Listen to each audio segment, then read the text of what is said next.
Blood প্রেশারের ওষুধ কীভাবে কাজ করে এটুকু আমরা একটু জানার চেষ্টা করি। বেশিরভাগ ওষুধ রক্তনালীকে প্রসারিত করার চেষ্টা করে, অর্থাৎ রক্ত থাকার জায়গা বাড়ানোর চেষ্টা করে।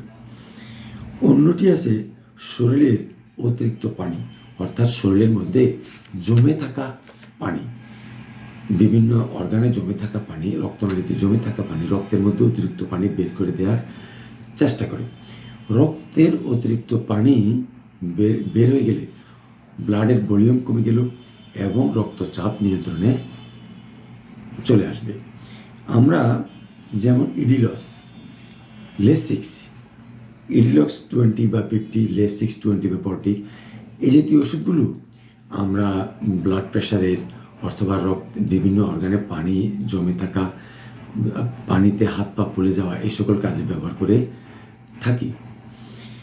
এই পানি জমে যাওয়া বা পানিতে হাত পা ফুলে যাওয়া, প্রেশার বেড়ে যাওয়া, এই কাজটি তো আমরা ন্যাচারালি করতে পারি।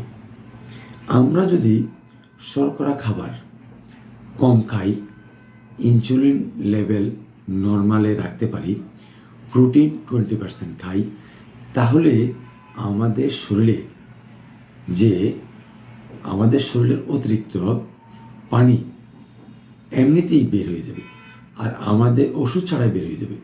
আর আমাদের যে সোডিয়াম ক্লোরাইড অর্থাৎ লবণ, শরীরের অতিরিক্ত সোডিয়াম ক্লোরাইড, তাও এমনিতে বের হয়ে যাবে, কোনো ওষুধ খাওয়া লাগবে না, ন্যাচারালি বের হয়ে যাবে।